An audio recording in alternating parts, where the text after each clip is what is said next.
capital of the world.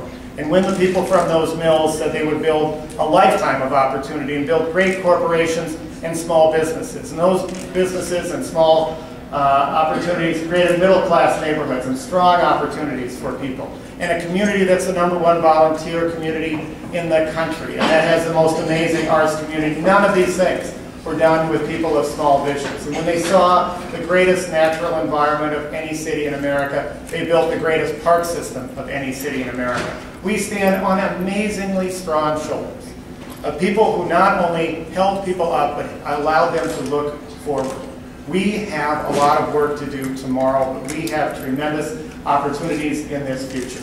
So what I ask you to do is sit with me over these next few days and do the work we have to do, but also do what people in Minneapolis have always done, which is to look to the horizon for inspiration and know that this great city on the edge of the prairie has always been a place where vision begins. Thank you for this tremendous opportunity to be here today. Thank you so much. I want to bring up some of my friends from the City Council.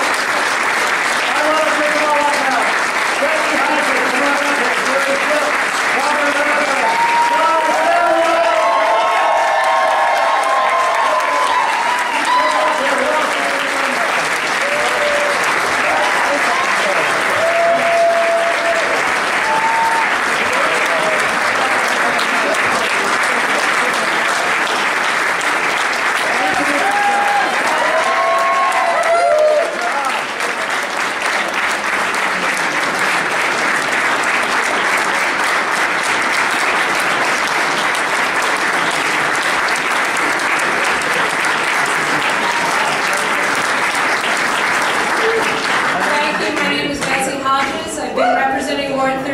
Unofficially, I hope to do so for another 4 years, and I'm proud to be part of this team. All right.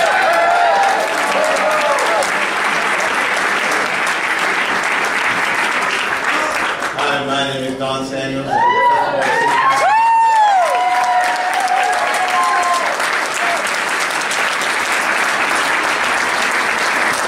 Dr. said that based on the changes and achievements we've had in the 5th Ward, I should be a shoo-in for the position. That's not how things work on the north side. It's not how things work on the north side yet. We're in a transformation, we're in a time of change, and I'm proud to be and happy to be, grateful to be part of that transition and that change. We're holding our ground, and the rest of my council peers and the mayor have come behind me and the people of North Minneapolis and demonstrated that with their help, we can make a big difference. We can be acknowledged nationally as a safe place to be while our bond rating stays healthy and while we balance our budget. And that people in North Minneapolis can be a priority in our city. So I'm just proud of you, of us, of the city of Minneapolis for how incredibly we have done.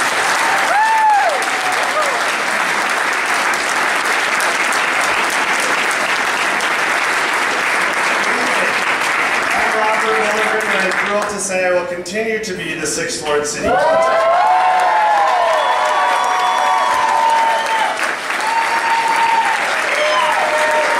want to congratulate us here in Minneapolis on our implementation of ranked choice voting, and it was interesting, and it was fun, and it was a great hook to campaign with. It was the thrust of our whole campaign strategy, and I think that in a big part is responsible for our victory. And I also want us to really realize what we've done this election season through coordinating our efforts and through the coordinating campaign. We were actually able to grow the DFL base within the city of Minneapolis by a measurable percentage that could be the percentage that could deliver a victory to a gubernatorial candidate next year in 2010.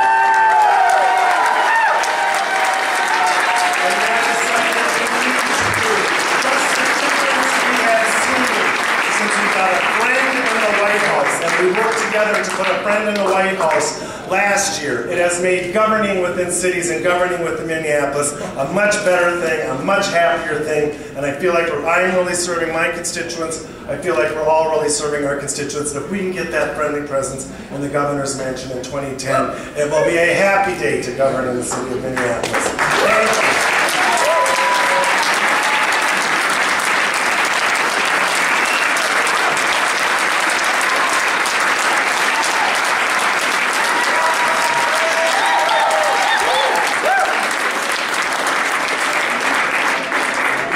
wasn't too long ago that they said City Hall was a place with a lot of fractious infighting, where people spend more time disagreeing than getting things done.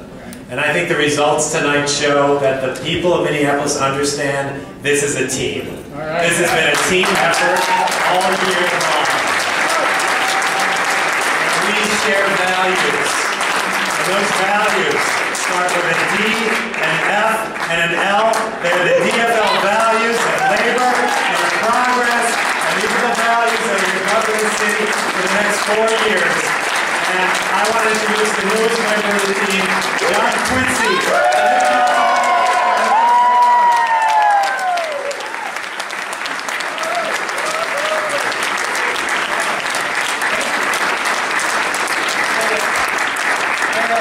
I needed to make a special thanks to Dan and the coordinated DFL campaigns.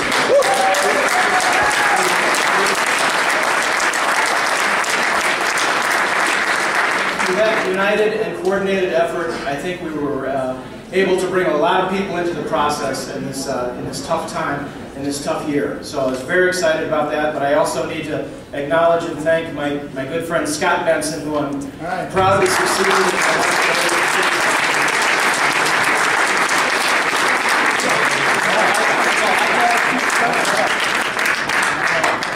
We'll bring others in as we come. Can I thank one other person here tonight who ran my campaign and who has been a phenomenal expert, Julie Hottinger.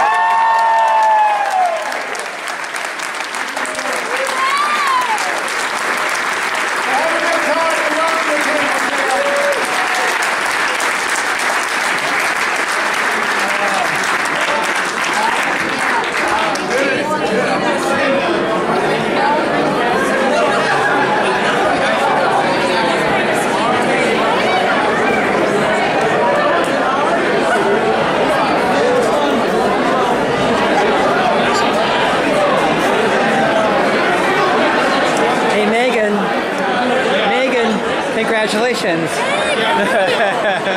This is great. Thank you. Thanks I so stuck much. a little something in his hand tonight. He'll show you when you get home. Okay. Did it make its way to his pocket? I think so. Excuse me, I got it. Oh, sure. So what do you know about Reinhold Niebuhr? I kind of like him. Isn't that amazing? I don't know a lot about Reinhold Niebuhr. I got to read him Did you freshman year and I ignored him. Do you remember any quotes from him? Yes. For about 20 years, he preached this concept that God was beyond the edges of language. He thought that you couldn't describe God with prose, that you had to use art and metaphor to get the certain ideas. And I've ripped him off wholesale on what I think art means to me. I love that. God is beyond the boundaries Of words, of prose. Yes, and you need art. There's some other concepts, maybe like love, that there's no thing that describes maybe love better than the Moonlight Sonata. I've decided I need to read Reinhold Niebuhr because he was quoted during Obama's campaign. Huh. I love this quote that nothing worthwhile can be achieved in our lifetimes, so we must be sustained by hope. Sometimes I've been ready to give up personally, and then I think sometimes you still have to shove the rock, and it might move after you're gone. This is the thing. I mean, that is the truest quote, because if you're trying to do the big stuff and the hard stuff, you're not always going to get there. Look at Martin Luther King. Yes, but he changed all of our society. He changed everything. But he said, I might not get there with you, but I, have seen the mountaintop. I like that imagining thing. That's what I gave your husband. Oh, I love it. Well, I'll look for it. I'll look for it. I have a quick question for you about this I've thought about all day. Okay. How did you guys meet? We met as young professionals. I was working for Dayton Hudson, doing public relations. He was working at the newspaper. I had called him about a couple of stories, trying to get him to write about things that I was... Really? So you start really with politics. But I didn't meet him in person, and then later we met at a party. Huh. And then we fell in love. It looks kind of cute from my perspective. Well, congratulations, and let's let you relax for a while.